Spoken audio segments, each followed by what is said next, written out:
다니엘 10장 1절로 9절까지 말씀 우리 한 목소리로 함께 합독하도록 하겠습니다. 바사왕 고레스 제3년에 한 일이 벨드사살이라 이름한 다니엘에게 나타났는데 그 일이 참되니 곧 큰 전쟁에 관한 것이라. 다니엘이 그 일을 분명히 알았고 그 환상을 깨달으니라. 그때에 나 다니엘이 새 이레 동안 슬퍼하며 새 이레가 차기까지 좋은 떡을 먹지 아니하며 고기와 포도주를 입에 대지 아니하며 또 기름을 바르지 아니하니라. 첫째 달 24일에 내가 히데겔이라 하는 큰 강가에 있었는데 그때에 내가 눈을 들어 바라본즉 한 사람이 세마포 옷을 입었고 허리에는 우바스 순금띠를 띠었더라. 또 그의 몸은 황옥 같고 그의 얼굴은 번갯빛 같고 그의 눈은 횃불 같고 그의 팔과 발은 빛난 녹과 같고 그의 말소리는 무리의 소리와 같더라. 이 환상을 나 다니엘이 홀로 보았고 나와 함께한 사람들은 이 환상은 보지 못하였어도 그들이 크게 떨며 도망하여 숨었느니라. 그러므로 나만 홀로 있어서 이 큰 환상을 볼 때에 내 몸에 힘이 빠졌고 나의 아름다운 빛이 변하여 썩은 듯 하였고 나의 힘이 다 없어졌으나 내가 그의 음성을 들었는데 그의 음성을 들을 때에 내가 얼굴을 땅에 대고 깊이 잠들었느니라. 아멘. 다니엘 7장부터 12장까지 다니엘의 환상에 대한 얘기가 나오고요. 총 크게 4번의 환상이 4번의 이 묵시가 기록되어져 있습니다. 그 묵시 중에 오늘부터 12장 본문까지 마지막 4번째 환상이 기록되어져 있습니다. 이 길고 긴 묵시를 통해서 바사 왕국과 잘하시는 헬라 왕국과 또 네 나라를 지나서 대환란과 말세의 심판까지 그 역사의 끝날까지 하나님께서 말씀하여 주시는 것을 우리가 이제 보게 될 것입니다. 이것을 통해 우리가 다시 한번 깨닫는 것은 역사의 주관자가 우리 하나님이시다. 하나님의 통치와 나라는 영원하다라는 겁니다. 사실 우리가 다니엘서 묵상하고 또 오늘 예배 가운데 이 믿음만 굳건히 세워져도 우리가 참 좋은 복을 누리고 가는 것 같습니다. 그래서 온 세상의 역사를 주관하시고 이끌어 가신 하나님이 그 속에 우리를 살게 하셨다라는 믿음이 우리에게 있어야 하는 것입니다. 내가 주님의 통치와 계획 안에 속해 있다라는 믿음입니다. 이 믿음이 다 있으실 거예요. 그런데 이 믿음을 흔들리게 하는 세상의 많은 일들이 우리에게 찾아올 때가 있습니다. 다니엘은 그 시대 가운데 겪었던 그 나라의 어려움이나 부조리한 상황들을 겪게 됐을 거고요. 그리고 이 다니엘서를 쓴 저자가 또 독자에게 들려주고 싶었던 그 상황 가운데도 또 어려움이 있었습니다. 그리고 지금 읽고 묵상한 우리의 삶과 우리가 살아가는 세상에도 여러 어려움과 부조리들이 있습니다. 그럼에도 우리가 하나님의 계획과 하나님의 나라와 통치를 바라볼 수 있는 이 믿음이 있다면 우리가 그 가운데서도 하나님의 선하신 뜻이 무엇인지 알고 또 그 뜻을 이루어 갈 수 있는 그러한 삶을 살게 되는 것입니다. 그리고 지금은 좀 더뎌 보일지라도 이건 언젠간 이루어진다. 하나님이 세계 온 나라의 영원한 역사를 다 주관하시는 분이다. 언젠간 이루어질 일이다라는 그러한 믿음으로 지금을 또 견디고 이기고 승리하며 나아갈 수 있게 되는 것입니다. 오늘 무엇보다 그러한 믿음이 저와 여러분 가운데 가득 채워지기를 바랍니다. 오늘 본문은 마지막 4번째 묵시의 시작인데요. 1절은 그 배경적인 설명과 요약을 이야기를 합니다. 우리 1절 말씀 다시 같이 한번 읽어보도록 하겠습니다. 바사왕 고레스 제3년에 한 일이 벨드사살이라 이름한 다니엘에게 나타났는데 그 일이 참되니 곧 큰 전쟁에 관한 것이라. 다니엘이 그 일을 분명히 알았고 그 환상을 깨달으니라. 바사왕 고레스 3년에 다니엘에게 일어났던 일이고요. 이때 다니엘은 이제 90세를 바라볼 때쯤 되는 나이가 많이 들어있는 상태였습니다. 그리고 4절 보시면 기록되어 있는데 이 환상과 말씀을 들었던 데가 곳이 히데겔 강가이고요. 21일간 금식을 하면서 기도하던 중에 이러한 환상을 보게 됩니다. 이때 하나님은 사자를 보내셔서 이 천사를 보내셔서 다니엘에게 민족과 역사에 대한 이 말씀을 주시게 됩니다. 1절 보시면 한 일이 나타났다라고 표현되어 있습니다. 여기서 일이라고 번역된 히브리어 다바르라는 이 단어는 3번 반복이 되는데 사건이라는 의미와 말씀이라는 의미가 있어요. 하나님의 계시의 말씀입니다. 하나님이 이루어 가실 일을 말씀하여 주시는 것입니다. 다니엘이 하나님의 이 계시의 말씀을 듣게 된 것입니다. 근데 1절에 보시면 그 일이 참되다라고 이야기를 해요. 이거는 사람들이 쉽게 믿기 힘들 정도로 놀라운 말씀이기 때문에 이것이 참되다라고 한번 강조해서 이야기를 하고 있는 것입니다. 이처럼 사람의 생각과 마음으로 이해할 수 없고 또 깨달을 수 없는 하나님의 말씀을 듣게 되는 것은 참 놀라운 은혜입니다. 우리가 언제나 하나님께 간구해야 될 것이 있다면 이런 거인 것 같아요. 하나님의 뜻, 하나님의 말씀, 하나님의 계시인 것 같습니다. 우리의 간구가 다른 여러 곳을 향할 때가 참 많을 텐데 무엇보다 우리가 끊임없이 간구해야 될 한 가지가 있다면 하나님의 뜻인 것 같습니다. 그리고 이것을 듣게 되는 게 참 귀한 은혜인 것 같아요. 저는 오늘 이 10장 말씀을 묵상을 하면서 먼저는 하나님의 말씀하심과 하나님이 뜻을 알리시는 것, 그리고 그것을 듣는 우리들에 대해서 좀 묵상을 하게 됐습니다. 하나님이 말씀하실 때 3가지 부류의 사람이 있을 거예요. 당연한 얘기지만 말씀을 듣는 사람이 있습니다. 그리고 하나님의 말씀을 듣지 못하는 사람이 있을 거예요. 또 한 가지를 생각해 봤는데 듣기는 들었는데 확신이 없는 사람도 있을 것 같습니다. 다니엘은 오늘 1절에서 얘기하는 거는 하나님의 말씀을 분명히 듣고 분명히 깨달았다라는 것입니다. 저와 여러분의 신앙생활에도 하나님의 말씀을 듣는 은혜의 자리들이 너무나도 많고 지금 이 자리도 그렇지 않습니까? 우리가 귀로 듣는 은혜의 시간들이 너무나도 많이 있습니다. 이렇게 열려있는 예배의 자리와 개인 묵상의 자리들이 있으실 거예요. 이것을 통해 우리가 눈으로 귀로 듣는 은혜의 순간들이 있는데 더불어서 다니엘에게 허락된 은혜처럼 말씀이 그냥 글이 아니고 말이 아니라 음성으로, 하나님의 음성으로 들려지는 은혜도 우리에게 필요한 줄 믿습니다. 분명히 알게 되고 깨달아지는 은혜가 우리에게 있기를 원합니다. 이 경험들이 살면서 너무 많이 있으실 거예요. 그래서 이 말씀을 이렇게 권면하면서 저는 묵상하면서 이 생각을 했어요. 요즘은 어떤가? 이 생각을 좀 해봤습니다. 내가 하나님 말씀을 진짜 많이 접할 수밖에 없는 이 환경과 저의 직분 가운데 있는데 내가 눈과 귀와 좀 더 나아가서 뭔가 지식과 내 이성으로 이해하는 거 정도로 듣고 있을까? 아니면 음성으로 분명히 듣는 은혜가 있을까 하는 생각들과 돌아봄이 좀 있었습니다. 여러분 가운데서도 이것들을 진실하게 돌아보시고 하나님의 음성이 깊이 있게 들려지시는 그 은혜가 있으셨으면 좋겠어요. 오늘 본문 7절을 보시면요, 이 말씀과 환상을 다니엘이 홀로 보고 있습니다. 근데 홀로 있지 않아요. 여러 사람이 같이 있는데 홀로 다니엘만 그 환상과 말씀을 듣게 됩니다. 다니엘과 함께했던 사람들은 환상을 보지 못하고 무언가 느끼기는 느껴서 두려워서 떨며 숨었다라고 말씀에 나와 있습니다. 주님의 환상을 보는 사람이 있고 못 보는 사람이 있고요, 말씀을 듣는 사람이 있고 듣지 못하는 사람이 있습니다. 왜 분명히 들려지고 수많은 기회 가운데 우리가 듣지 못하는 것일까? 제가 오늘 다니엘을 보면서 생각해 본 것인데 다니엘은 말씀 듣기에 중요한 요소들을 잘 갖췄던 사람이더라고요. 이런 것들이 필요한 것 같습니다. 기본적인 믿음의 바탕은 말씀하시는 하나님에 대한 믿음일 거예요. 그리고 3가지를 한번 생각해 보면 첫 번째로 듣고자 하는 마음입니다. 근데 이 마음도 참 우리가 식어진 채로 살아갈 때 많은 것 같아요. 두 번째로 들어야 하는 목적이 분명해야 합니다.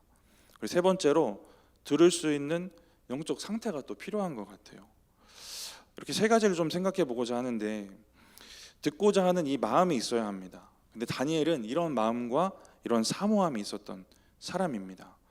근데 반대로 제가 좀 생각을 해봤거든요. 듣고자 하는 마음이 없고 듣고자 하는 이 마음이 식어지고 무뎌질 때가 언제인가 돌아보면 무언가 우리의 신앙이 적당히 신앙생활하고 있을 때인 것 같습니다. 저의 과거를 돌아봐도 그런 것 같아요. 우리가 적당히 신앙생활하는 것은 이 하나님의 뜻에 적당히 순종하며 살고자 하는 이 마음이 찾아오기 때문인 것 같습니다. 이 적당히의 시점을 제가 고민하다가 이런 생각이 들었어요. 이게 어디서 시작했을까? 이제 여러 원인이 있겠지만 하나님의 뜻에 적당히 순종하는 원인을 고민해 봤습니다. 그러다가 잘 알고 계시겠지만 하나님의 뜻을 두 가지로 구분을 해볼 수가 있는데, 하나는 이미 계시된 이 범주 안에 있는 도덕적이고도 율법적인 뜻이 있습니다. 이건 성경에 드러나 있는 보편적인 그냥 그 믿음의 범주가 있어요. 예를 들어서 살인하지 말라고 하신 하나님의 말씀과 이런 뜻과 같은 겁니다. 그것이 우리 삶의 테두리가 되고 그 말씀에 대부분 순종하며 살아가게 됩니다. 그리고 또 한 가지는 개개인에게 말씀하시는 하나님의 음성과 하나님의 뜻입니다. 네, 하나님의 뜻을 우리가 어떻게 알아갈까? 이게 저희 청년부 수련회 곧 다가오는데 주제이기도 하거든요. 이렇게 두 가지로 구분할 수 있어요. 보편적으로 우리가 드러나서 우리의 삶의 테두리가 되어주는 어느 정도 선의 하나님의 뜻이 있고요. 그리고 개개인에게 말씀하시는, 때에 따라 말씀하시는 하나님의 음성과 뜻이 있습니다. 근데 첫 번째로 말씀드린 것처럼 성경을 통해 또 말씀을 통해서 알게 된 이미 쌓여있는 이 지식 안에서 하지 말아야 할 것, 해야 할 것을 우리가 적당히 지키면서 적당히 신앙생활 할 수도 있겠구나라는 생각을 했습니다. 이렇게 적당히 선을 긋고 순종하며 사는 사람들이 있을 거예요. 하나님이 새롭게 그리고 개인에게 말씀하시는 이 뜻을 듣고자 하는 마음이 식어진 채로 살아가는 사람이 분명히 있을 것입니다. 그냥 이미 알고 있는 보편적인 하나님의 뜻만 적당히 알고 순종하는 사람들이 있을 수 있습니다. 저는 좋았던 믿음이 왜 지나고 나서 바리새인처럼 변하는 사람이 많을까 고민하다 지금 말씀드린 이 부분에도 원인이 있다는 생각을 했어요. 그냥 알고 있는 믿음의 테두리에 머물러 있고 안주하는 것입니다. 보편적인 성경의 테두리 안에서만 믿음 생활 하는 거예요. 왜 이렇게 살아갈까 제가 고민하고 또 묵상하고 하다가 이 보편적인 신앙의 틀이 우리에게 가져다 주는 것이 착각인 것 같아요. 긍정적인 면도 분명히 있지만 부정적인 면으로 작용을 하게 되면, 예를 들어 이런 게 있을 수 있을 것 같아요. 이 정도면 됐지 않은 마음을 가져다 줄 수도 있을 것 같습니다.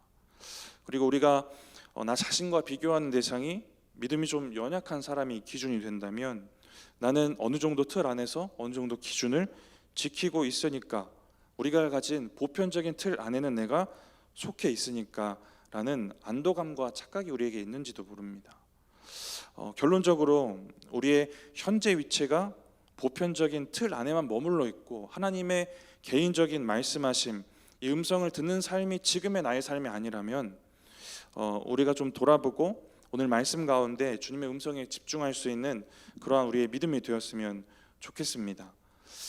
반면에 나에게 말씀하시는 하나님의 음성과 뜻에 귀 기울이고 마음을 기울였던 다니엘과 같은 그 뜻을 아는 사람도 있을 것입니다. 누구에게나 보편적으로 주어진 하나님의 뜻 가운데 사는 것도 사실 은혜입니다. 거기서 벗어난 사람도 있으니까. 근데 여기만 머물지 마시고 하나님이 말씀하시는 그 음성을 향해 나아가시는 저와 여러분들 되셨으면 좋겠습니다. 우리가 적당히 신앙생활한다라는 말씀 드렸는데 이거 되게 무서운 말 아닙니까? 우리 예수님은 적당히 안 사셨잖아요. 우리 예수님이 적당히 살지 않으셔서 그분의 삶을 열정이라고도 표현을 합니다. 우리를 향한 그 열정과 그 사랑 때문에 저와 여러분이 사망에서 생명으로 옮겨지지 않았습니까? 우리의 삶과 신앙의 삶이 적당히가 되지 않았으면 좋겠습니다. 우리가 그러한 믿음을 향해서 또 하나님께 뜻을 간구하고 말씀을 구하며 나아갔으면 좋겠습니다. 이처럼 듣고자 하는 마음이 있어야 들릴 거예요. 근데 이 듣고자 하는 마음이 중요한 이유를 제가 내일 본문까지 좀 읽어보다가 12절을 발견하게 됐습니다. 우리 12절을 같이 한번 읽어보겠습니다.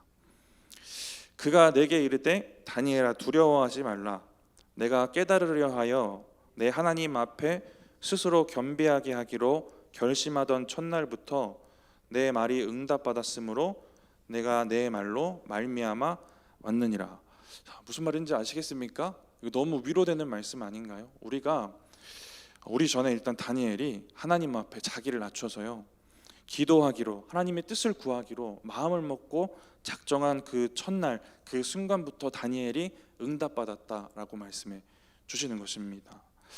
이렇게 우리가 주님 앞에서 마음을 먹고 결심하고 작정하고 기도한 그 순간, 주님의 뜻을 구하는 그 순간이 응답되는 순간이다라는 것이 저와 여러분에게도 위로가 되는 말씀인 줄 믿습니다.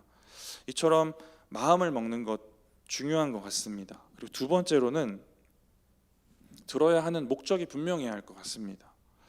왜 하나님의 음성을 들어야 하는가? 이 목적이 없으면 듣고자 하는 마음도 당연히 생기지 않겠죠. 들리면 듣고 아니면 말고 하는 이 정도의 열정으로는 하나님의 음성을 들을 수가 없습니다. 근데 오늘 다니엘은 서두에 개론적인 말씀을 드렸지만 이제 90을 바라보는 고령입니다. 그럼에도 오랜 시간 기도하다가 하나님의 말씀을 듣게 되고 있습니다. 하나님이 다니엘에게 이런 은혜를 주셨는데, 다니엘이 이렇게 기도했던 이유는 하나님의 말씀과 뜻을 알고자 하는 그의 목적이 분명했기 때문입니다. 우리가 마음이 향하는 곳에 목적이 생기는 것 같아요. 우리가 가정을 사랑하니까 가정을 향한 목적과 기도의 그러한 목표가 생기는 것 아니겠습니까? 이 다니엘은 이 시기 가운데 민족을 향한 목적이 다시 한번 이렇게 뜨겁게 타오르게 될 수밖에 없는 상황이 있었습니다. 이미 그 당시는 해방령이 이제 1차적으로 일어나서 일부의 사람들이 돌아갔던 그 상황이 있습니다. 그때 수룹바벨과 대제사장 여호수아가 같이 돌아가서 여러 백성들과 함께 성전 재건을 하려고 하는데 또 어려움을 겪게 돼요. 그러한 민족의 겹쳐지는 어려움과 조국의 상황을 들었습니다. 이 어렵고 답답한 나라의 현실을 생각하면서 금식하고 기도하고 있는 것입니다. 다니엘은 이렇게 마음을 품었던 나라가 있고 그러한 나라를 위한 기도의 목적이 분명했다라는 것입니다. 이러한 다니엘에게 하나님이 그의 사자 천사를 보내셔서 민족과 또 역사에 관련된 예언을 주셨다라는 것입니다. 다니엘의 기도가 참 귀한 거는 이러한 기도의 목적을 품고 기도하는 게 쉬운 일은 아니기 때문입니다. 사람은 본성적으로만 생각을 해보면요, 잘 될 때 기도하지 못합니다. 다니엘은 그냥 삶은 평안했을 수도 있어요. 높은 지위와 재산도 넉넉하지 않았겠습니까? 우리의 본성은 안 될 때, 문제가 닥쳤을 때 기도하는 게 우리의 본성입니다. 또 본성적으로 나를 위한 기도, 좀 더 나아가서 우리 가족을 위한 기도 아니면 남을 위한 기도, 더 나아가 나라를 위한 기도, 이러한 마음 품기가 쉬운 일은 아닙니다. 우리의 금식의 기도를 한번 돌아보면 어디를 향해 있는지 한번 돌아보셨으면 좋겠습니다. 아마 우리 자신의 문제이거나 가족의 문제이거나 할 때가 많으실 거예요. 근데 이거 자체는 잘못된 건 아니겠죠. 하나님은 더 나아가 다니엘처럼 기도하는 사람을 찾고 원하신다는 것도 우리가 알아야 할 것 같습니다. 이처럼 다른 일을 위해 금식하여 기도하는 것, 나라를 위해 교회를 품고 또 기도하는 것들이 쉽지는 않습니다. 근데 다니엘은 그렇게 기도하고 있고요. 다니엘은 자기의 삶을 영위하기에 충분한 위치와 재력이 있고 쉬운 말로 먹고 살기 충분하죠 이제. 그리고 80대 노인이면 힘도 체력도 부족할 수 있을 때입니다. 근데 그때도 목적을 정하여 금식하며 기도하고 있는 다니엘을 우리가 볼 수 있게 됩니다. 다니엘은 사람의 이 본성적인 연약함을 넘어서 하나님의 뜻을 구하는 목적을 분명히 품고 있었던 사람이다 라는 것입니다. 일반적으로 이 나이쯤 되면 인생 여정을 정리하거나 노후를 준비하거나 평안하고 안전한 삶, 그런 시간을 보내는 것이 일반적일 것입니다. 예전에 어떤 예화 중에 선교사님 두 분인데, 외국 분인데 70대 여성분 두 분이고 간호사로 섬기던 분인데 평안하게 노후를 준비하고 노후를 누릴 수도 있는 재력과 모든 걸 갖췄는데 선교지에 갔다가 순교당하십니다. 근데 이게 하나님의 뜻일까, 복된 것일까 아닐까, 막 이런 얘기들이 있었어요. 근데 우리가 하나님의 그 믿음의 관점과 하나님의 커다란 계획과 그 구원의 역사들을 우리가 통해서 삶을 바라보면 이거는 은혜로운 죽음 아니겠습니까? 하나님께서 원하시는 사명에 매여 있는 삶 아니겠습니까? 남들은 이 나이쯤 되면 평안한 거, 편안한 것 찾지만 하나님께 뜻을 정하고 하나님의 말씀을 듣는 사람들이 있다라는 것입니다. 오늘 다니엘도 주님의 말씀과 환상을 듣고 보고 있는 것입니다. 그리고 이 나이에도 이것을 분명히 깨달아 알 수 있는 명철함이 있었고요, 영적 분별력도 있었고, 나이와 상관없이, 환경과 상관없이 이렇게 여전히 깨어있는 사람이었다라는 것입니다. 저와 여러분에게 이러한 사모함이 있었으면 좋겠습니다. 다니엘이 무엇보다 여전히 하나님의 뜻을 듣고 구하고 거기에 목적을 정하고 기도하고 있습니다. 여전히 사명에 매여 있는 거예요. 한국 교회들의 고령화가 심각하지 않겠습니까? 근데 저는 나이가 들어간다는 이 연령의 고령화보다 우리의 마음과 신앙이 노후되는 게 더 문제인 것 같다는 생각이 듭니다. 신앙은 시간이 지나면 더욱더 성숙해 가겠지만 나이와 상관없이 늘 젊고 깨어 있어야 하지 않겠습니까? 광야 1세대였던 갈렙, 어떤 리더들보다도 나이 많았을 것 아니겠습니까? 그런데 가나안 정복과 정착 때에 어떤 젊은 리더들보다도 젊고 담대하고 또 믿음이 있는 이러한 모습을 보여주지 않았습니까? 그래서 나이가 들어서까지 받았던 말씀, 그리고 사명과 그러한 하나님의 뜻을 쫓아 살았던 갈렙의 모습도 우리가 기억할 수 있습니다. 근데 다니엘도 똑같지 않습니까? 저와 여러분도 이 갈렙처럼 또 다니엘처럼 끝까지 사명에 매여 살아가시는 저와 여러분들 되셨으면 좋겠습니다. 세상 사람들은 노후 준비하는 거 중요하잖아요. 우리도 하긴 해야겠지만 우리는 내 믿음의 눈으로 보면 사후 준비하는 사람들 아니겠습니까? 우리가 어떻게 잘 죽을까, 어떻게 육신의 장막을 벗은 이후의 삶을 귀하고 아름답게 맞이할까, 이것들 바라보는 사람들 아니겠습니까? 그래서 지금의 삶을 더 귀하고 아름답게 드리는 건 아니겠습니까? 이렇게 나이와 상관없고 또 환경과 상관없이 감당해야 될 이 사명을 아는 다니엘과 같은 사람 되셨으면 좋겠습니다. 손양호 목사님이 교인들에게 입버릇처럼 하셨다는 이야기가 있다고 합니다. 네. 지금 갑자기 고개를 드시는 분이 계시는데 제 이야기보다는 손양호 목사님의 이야기가 영향력이 있죠. 네. 아무 반응이 없네요. 우리 박수 3번 한번 쳐볼까요? 박수 3번 시작. 저희 청년부 예배 때 박수 3번을 중간에 쳐요. 제 목소리가 상당히 졸린 목소리라는 걸 제가 알아가지고 중간에 제가 미안한 마음으로 박수 3번을 시킵니다. 네, 지금 피곤하실 때에 또 피곤하신 시간에 또 은혜를 사모하셔서 오신 여러분 참 감사하고요. 이 시간 또 계속해서 하나님의 말씀 나누면 좋을 것 같습니다.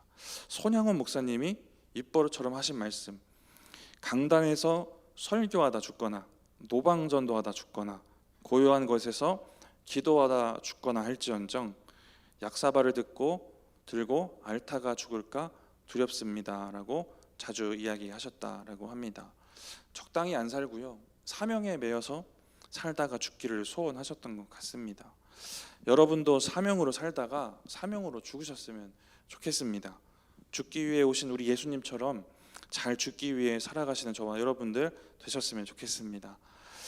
마지막 3번째로 하나님 뜻을 듣기 위해 필요한 것, 들을 수 있는 상태입니다. 말씀을 듣기 위해 들을 수 있는 상태가 필요한데 우리가 아까 함께 보았던 12절 말씀을 보시면요, 그 가운데 깨닫고자 하는 마음을 먹고 목적도 분명히 하고요, 그리고 자기의 영적 상태를 준비해 나아가고 있습니다. 12절 보시면 하나님 앞에 스스로 겸비하게 하기로, 스스로 겸손히 자기를 낮췄다라는 뜻입니다.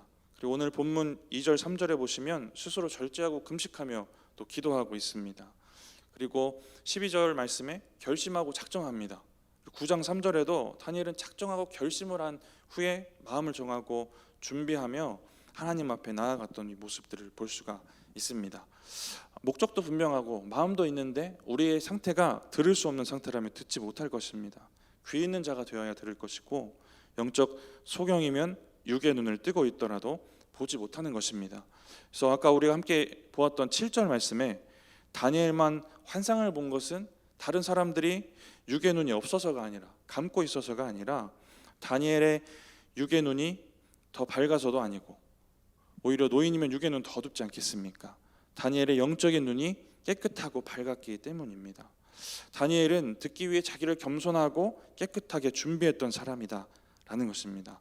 그래서 깨끗하고 밝은 영으로 하늘의 것을 보게 되었다라는 것입니다. 잘 아시는 스데반 집사님의 모습 가운데 이런 모습들 있지 않습니까? 우리 사도행전 7장 55절, 56절 말씀 우리 같이 한번 읽어보겠습니다.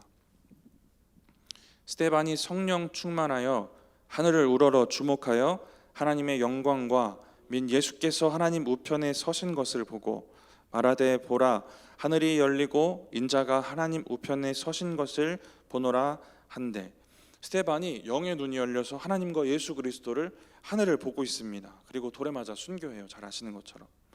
다니엘의 시대처럼 또 우리가 살아가는 이 세상처럼 부조리한 세상과 삶 속에서도 우리의 영의 눈만 열려 있으면 우리가 살아갈 수 있습니다. 잘 알고 계시겠지만 이 믿음을 붙잡고 살아가셨으면 좋겠습니다. 적당히 살지 않고 사명에 매여 살다간 이 스데반도 죽음 같은 고통을 맞이하고 있는데 영의 눈이 열려서 하늘을 보고 있지 않습니까? 그 가운데 끝까지 죽기까지 하나님의 뜻을 따라 살았어요. 그래서 자기를 죽이는 사람들을 용서하고 사랑했던 마지막 말을 남기게 되는 것도 잘 아실 것입니다. 저와 여러분의 인생에 이와 같은 은혜가 넘치시기 바랍니다. 저도 이렇게 하나님의 말씀을 듣기 위해 준비되었던 다니엘의 모습을 제 삶에 비춰서 돌아봤어요. 듣고자 하는 마음도 돌아보고, 듣고자 하는 목적, 기도하려는 목적도 돌아보았고, 또 무엇보다 들을 수 있는 영적 상태인가도 더 깊숙이 돌아보게 되었습니다. 저도 그렇고 여러분들은 늘 하나님과 교제하시고 또 하나님의 뜻에 또 음성에 목마른 사람 되었으면 좋겠습니다. 듣고자 하는 이 마음을 늘 간절하게 간직하며 살아가셨으면 좋겠습니다.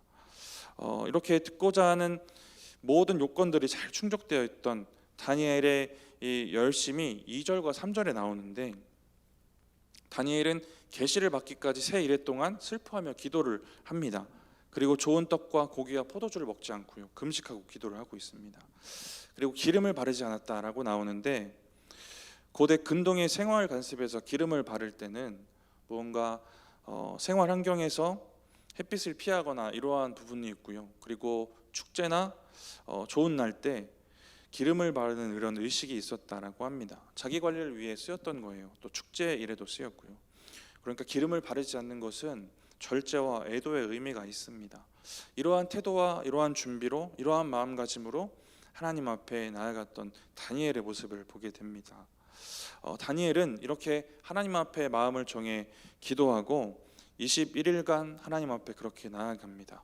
그러한 다니엘에게 천사를 보내시는데 4절부터 6절의 말씀을 보시면 천사의 모습이 묘사되어지고 있습니다. 먼저 4절에 보시면 첫째 달 24일 다니엘의 금식 기도가 끝나는 날이 기록되어 있습니다.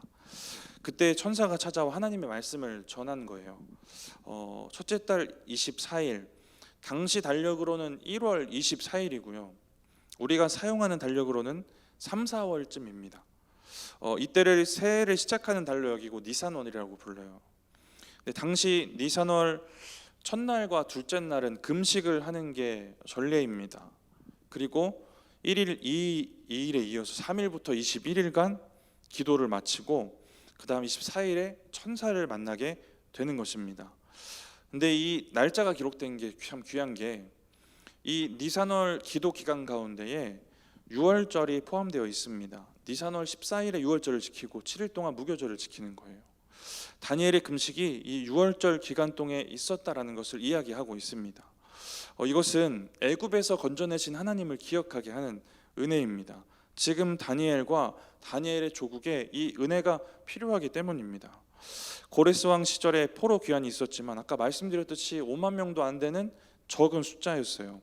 그리고 간 사람들이 또 어려움을 겪고 있습니다. 사마리아인들 때문에. 또 아직 귀환하지 못한 수많은 사람들을 또 바라보며 이러한 조국의 상황을 바라보며 기도했던 것입니다. 그렇기 때문에 애굽을 구원하셨던, 구출해내셨던 하나님에 대한 이 소망과 위로가 다니엘과 이스라엘에게 필요했다라는 것입니다. 다니엘서를 기록한 저자가 생각했던 독자들에게도 필요했을 거예요. 그리고 지금 현재를 살아가는 저와 여러분에게도 필요합니다. 이러한 하나님의 통치와 구원하심과 위로와 소망 가운데 살아가셨으면 좋겠습니다. 이어지는 7절 말씀은 천사를 보았던 다니엘과 같이 있던 사람들의 반응입니다. 특히 그들의 반응이 어떠한가 자세하게 나오는데, 우리 7절 말씀 같이 한번 읽어보겠습니다. 이 환상을 나 다니엘이 홀로 보았고 나와 함께한 사람들은 이 환상은 보지 못하였어도 그들이 크게 떨며 도망하여 숨었느니라. 말씀을 듣는 사람과 듣지 못하는 사람, 환상을 보는 사람과 보지 못하는 사람 있습니다. 듣고 보지는 못했는데 7절 보니까 그럼에도 이 사람들이 뭔가 영적이고 신적인 무언가를 느꼈던 것 같아요. 그래서 그들은 떨며 도망하여 숨어버렸다라고 합니다. 주님의 음성이 들려질 때 이렇게 듣지 못해서 밀어나고 어리석은 모습을 보일 수도 있는 것입니다. 근데 듣게 되는 다니엘에게는 참 귀한 은혜가 있지 않았습니까? 이어지는 근데 말씀을 보시면 다니엘은 이러한 은혜의 체험과 함께 하나님의 말씀에 압도되는 그러한 경험을 하게 돼요. 8절과 9절 보시면 환상을 볼 때 온 몸에 힘이 빠지고 얼굴을 땅에 대고 깊이 잠들어 버리게 되었다라고 합니다. 이러한 다니엘을 내일 본문에 천사가 흔들어 깨우고 위로하고 말씀을 계속해서 주게 됩니다. 이 말씀을 8, 9절을 묵상하면서 다시 한번 기억하게 되는 것은 말씀 주시는 건 하나님의 전적인 은혜다라는 것입니다. 다니엘이 영적으로 순수했기 때문에 또 성숙했기 때문에 하나님의 말씀을 들을 수 있던 것도 분명합니다. 8, 9절을 통해 보게 되는 건 다니엘 자신의 능력으로는 감당할 수 없는 하나님의 말씀이다. 감당이 되지 않는 겁니다.